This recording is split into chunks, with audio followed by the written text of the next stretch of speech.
No stability, no dignity, no escape. Welcome to life as a court jester in medieval Europe, where your job description is be funny or be executed. That's not hyperbole. That's your employment contract. Picture this. It's the year 1342. While knights are winning glory in battle and ladies are embroidering their way into respectable marriages, you, Gilbert Tremble, a man blessed with a quick wit and cursed with even quicker mouth, are dressed in motley clothes with bells sewn onto your hat, prancing around King Edward III's feast hall making chicken noises because His Royal Highness finds poultry imitations absolutely riotous. The medieval court jester, history's original stress ball with a pulse. Let's start with the wardrobe, shall we? Nothing says respect me as a human being quite like being forced to wear a costume specifically designed to make you look ridiculous. The traditional jester's outfit, called motley, consisted of bright, mismatched colors in a patchwork pattern that would make even the most experimental modern fashion designer wince. Add a coxcomb hat with bells to announce your shameful presence wherever you went. Sometimes a mock scepter topped with a puppet head, your only chance at authority, and it's fake. And shoes with points so curled they trip you mid-performance, because nothing gets a laugh like physical pain. When Gilbert first saw his new uniform, he made the mistake of asking, "Is this really necessary?" Lord Chamberlain Oliver simply smiled. The king needs to know you're coming so he can prepare to be amused. The bells are non-negotiable. But couldn't I just, I don't know, clear my throat loudly? The last jester who questioned his attire was given a position as an archery target. Much quieter job. No bells required. Gilbert became very fond of his bells after that. Now, you might think jesters were merely light entertainment, but historically, they served a unique and precarious role. They were the only people at court permitted to criticize the king through humor, of course. This sounds like a privilege until you realize it's actually a death trap with punchlines. Imagine your entire career resting on your ability to tell a king with absolute power and questionable temperament that he's making a mistake, but make it funny. During a particularly tense council meeting about raising taxes, Gilbert observed the nobles nodding enthusiastically at every royal pronouncement. Summoning his courage, he leapt into the center of the room. "Your Majesty, I've discovered why your crown sits so high on your head these days." The room fell silent. The king's eyes narrowed. "Why is that, fool? Your head has grown 3 sizes since spring. Quite remarkable, really. The blacksmith should study your Majesty's skull. It's the only thing expanding faster than the royal treasury." For 3 eternal seconds, Gilbert contemplated how the executioner might display his head. Then King Edward laughed, and the entire room erupted in nervous relief. Perhaps, the king mused, we could find other revenue sources. That night, the chancellor secretly sent Gilbert a small purse of coins with a note. For saving the kingdom from folly. It was the closest thing to a performance review a jester ever received. Of course, not all jesters were so fortunate. History records numerous cases of jesters being beaten, imprisoned, or executed for jokes that missed their mark. The 13th century jester Roland Le Péteur, whose surname literally translates to the farter, yes, that was his professional specialty, was granted a manor and 30 acres of land in Suffolk in exchange for performing a leap, a whistle, and 1 fart every Christmas. A lucrative gig, until he delivered an overly enthusiastic performance that reportedly offended the Queen. His land was revoked faster than you can say gastrointestinal misjudgment. Speaking of bodily functions, personal dignity was not included in a jester's compensation package. Take the daily life of our fictional but historically accurate Gilbert. When not performing, he might be required to eat scraps from the floor while mimicking a dog. Allow noblemen to use him as a footstool during lengthy court proceedings. Test food for poison, though this was rare, jesters were valuable property after all.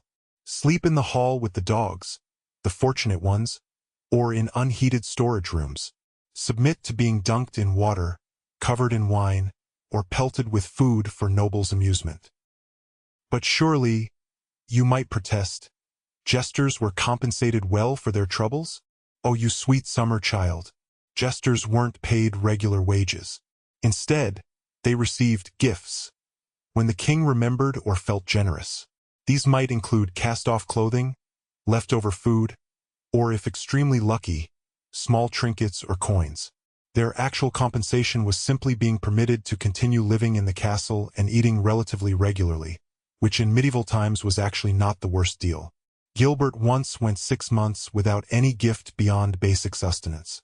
When he finally received a pair of shoes from the king, only slightly worn, he wept with gratitude, then performed an elaborate dance that made the shoes appear to talk to each other, which so delighted the court that the queen tossed him a silver brooch she no longer favored.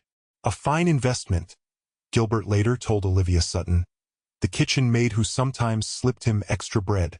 6 months of service for 1 pair of second-hand shoes and a brooch with only 3 gemstones missing. At this rate, I'll be able to retire comfortably in about 400 years. Olivia patted his motley-clad shoulder. Look at the bright side. At least you're not a chamber pot emptier. True. I just have to pretend to be one sometimes when His Majesty is feeling particularly sophisticated in his humor. One particularly overlooked aspect of jester life. They rarely got to choose their own fate. Many jesters didn't volunteer for the position but were selected because of physical differences or developmental conditions that medieval society didn't understand. Dwarfism, hunchbacks, and what we would now recognize as intellectual disabilities or autism often landed individuals in the role of natural fool, kept for amusement value rather than wit. Those who were hired for their quick thinking and performance skills, the artificial fools, often came from desperate circumstances. Former street performers, displaced academics, or anyone with enough talent and insufficient options might find themselves trapped in the role. Once a jester, always a jester. There was no career advancement. No jester ever got promoted to royal comedian or court humorist, first class. Your ceiling was being a particularly beloved fool who might, if extremely fortunate, receive a decent burial rather than being discarded like kitchen waste when you eventually died from the physical toll of your profession. Gilbert's predecessor had lasted 14 years before a particularly ambitious backward somersault resulted in a broken neck. The king had been so disappointed at losing his evening's entertainment that he ordered the body propped up at dinner anyway.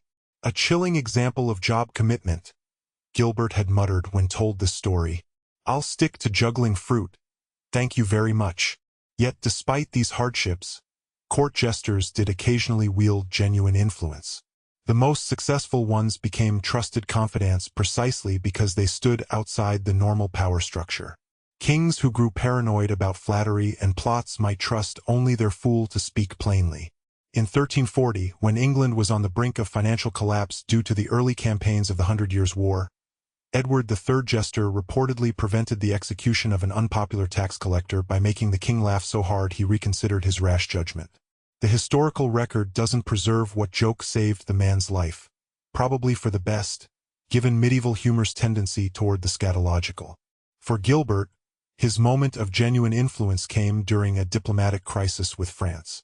After watching French envoys make increasingly outrageous demands while the king's advisors urged capitulation, he performed an elaborate pantomime depicting the English council as chickens being herded by a strutting French rooster. "Look at how the rooster crows while offering nothing," Gilbert exclaimed. "He has no eggs to trade, only noise and feathers." The king, seeing his own weakness reflected in comedy, stiffened his resolve. The resulting negotiations yielded terms far more favorable to England.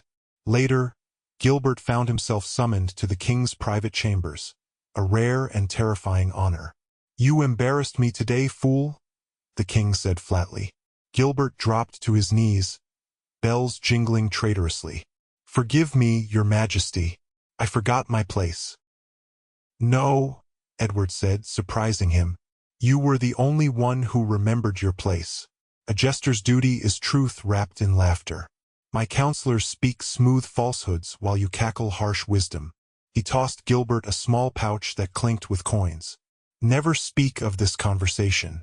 And never stop being foolish in exactly this way." It was perhaps the proudest moment of Gilbert's life. It changed nothing about his daily existence.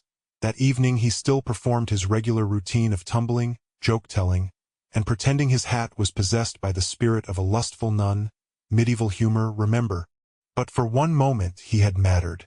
This, perhaps, was the cruelest irony of the jester's existence. Occasionally wielding genuine power while being systematically denied basic dignity. The same jester who might influence state policy might, hours later, be forced to eat from a dog bowl for the amusement of drunken courtiers. When Gilbert finally died after 11 years of service, not from a performance mishap but from the same fever that swept through the castle that winter, King Edward actually paused the court proceedings to announce the loss. Some said they saw the king's eyes moisten slightly before he declared, "Find me another fool. This one has performed his final disappearing act." They buried Gilbert with his bells. It was considered a great honor. So the next time you think your job performance review was rough, remember Gilbert Tremble and his motley-clad colleagues throughout history, the original practitioners of dying on stage when a joke didn't land. In a world where status was everything, the court jester lived a paradox.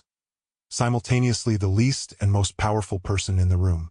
Licensed to speak truth to power, yet powerless to refuse humiliation. Kept close to kings, yet never permitted dignity. The medieval jester. History's original. It's funny because it's someone else's profession, as Gilbert himself might have jested in his final performance. The fool's privilege is to speak the truth. The fool's curse is that nobody listens until it's too late.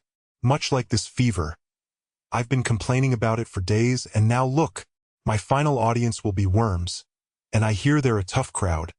They've heard all the dirt jokes already.